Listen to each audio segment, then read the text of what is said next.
이게 뭐지? 이런 생각이 들었는데 그게 지금 와서는 현명하다.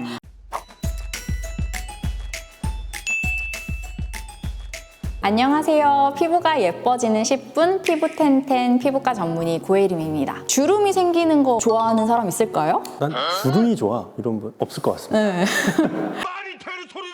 그래서 사실 많은 분들이 얼굴에 주름 없애려고 뭐 보톡스도 맞으시고 써마지 같은 것도 하시러 피부과 많이 오시죠. 근데 그 주름이 사실 얼굴에만 생기는 게 아니잖아요. 얼굴 말고도 우리가 목이나 손이나 이런 데도 되게 많이 노출되는 부위거든요. 그래서 요즘에는 얼굴에 주름은 많이 없어졌는데 슬슬 눈이 목에도 가고 손등에도 가고 하다 보니까 컴플렉스가 되시거나 하시는 분들이 많아가지고 요즘에는 목이나 손 때문에도 피부과를 많이 오시더라고요. 그래서 오늘 목과 손에 생기는 주름 때문에 고민이신 분들이 어떻게 하셔야 하는지 김종식 원장님께서 딱 정리해서 알려주신다고 하니까 오늘 영상 꼭 끝까지 봐주세요. 일단 목주름은 크게 두 가지 정도로 생각해 볼 수 있습니다. 헤어 보이는 가로주름이 있을 수 있고 그 주변으로 생기는 세로주름 또는 잔주름 같은 그런 주름들이 있는데 두 가지가 주름으로 한번 설명해 주세요.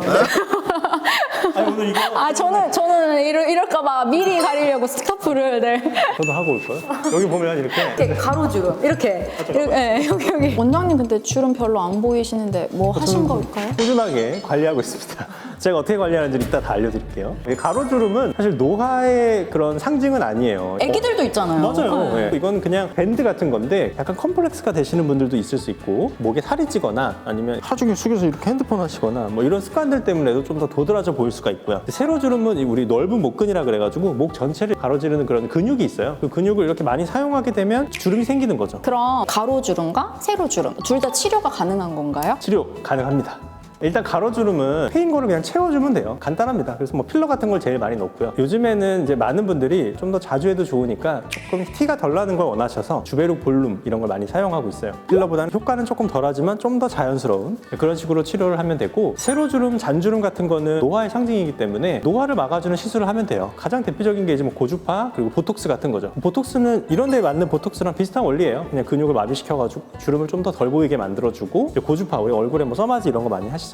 그런 것처럼 이제 목에도 고주파를 해줄 수 있는데, 사실 써마지는 가격이 너무 비싸니까, 그리고 목은 이렇게 되게 얇아요, 피부가. 이런 데는 뭐 3딥처럼 멀티 고주파, 조금 얕은 층에만 들어가는 고주파만으로도 충분히 효과를 낼 수 있기 때문에 가성비 측면에서 3딥 같은 고주파를 좀 더 추천하는 편이에요. 그리고 또 한 가지 말씀드리고 싶은 거는, 목에는 색소 침착이 되게 잘 오기 때문에 레이저류는 좀 권하지 않는 편입니다. 사실 얼굴점이랑 목점 뵀을 때 오히려 목에 그쵸. 자국이 훨씬 더 잘 남잖아요. 맞아요. 다음으로 이제 손등 이야기를 좀 해볼까요? 일단 이것도 두 가지 정도로 나눠볼 수 있어요. 인대 사이사이에 공간이 너무 볼륨이 너무 적어가지고 푹푹 들어가서 여기가 꺼져 보이고, 그러면서 이렇게 혈관 같은 게 너무 튀어나와 보이고, 특히 이제 여성분들 같은 경우에 여기가 너무 늙어 보인다, 그게 너무 스트레스다, 그래서 막 장갑 끼고 다니시고 손 가리고 다니시고. 또 하나는 역시나 피부라는 자체는 원래 탄력이 떨어지게 돼 있으니까 노화가 되면 뭐 자외선이나 노화에 의해서 잔주름, 주름 같은 게 그냥 생기는 경우가 있을 수 있겠죠. 볼륨이 떨어지는 경우는 목이랑은 다르게 여기는 필러로 채워주면 부자연스럽지 않고 되게 좋습니다. 효과도 좋고, 잔주름 같은 경우에는 고주파 레이저를 많이 하는데, 손등 같은 경우에는 기능이 되게 중요하잖아요. 손은 많이 움직여야 되고 많이 써야 되기 때문에 보톡스로 놓게 되면 움직이는데 좀 제한이 있을 수 있어요. 그래서 가벼운 고주파 정도로만 관리해주는 걸 역시 권하고, 손등도 마찬가지로 레이저류는 색소 침착이 올 수 있기 때문에 별로 권하진 않습니다.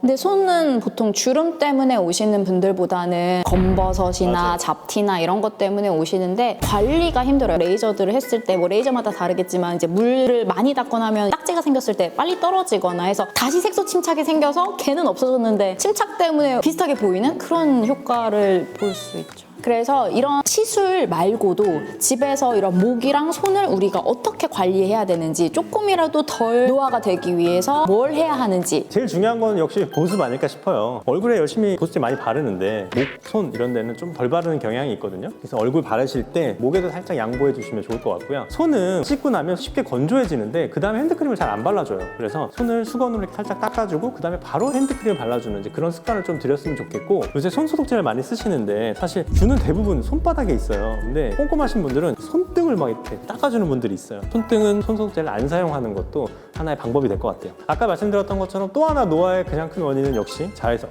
그래서 자외선 차단제를 바르시는 게 좋은데, 검버섯이나 색소 침착 같이 까맣게 되는 일도 되게 많아요. 그런 것들도 자외선 차단제를 발라주면 당연히 도움이 많이 되겠죠. 이렇게 말하면 제가 너무 나이 든 사람 같이 보이는데 새 친구라는 시트콤? 기억나시는지 모르겠는데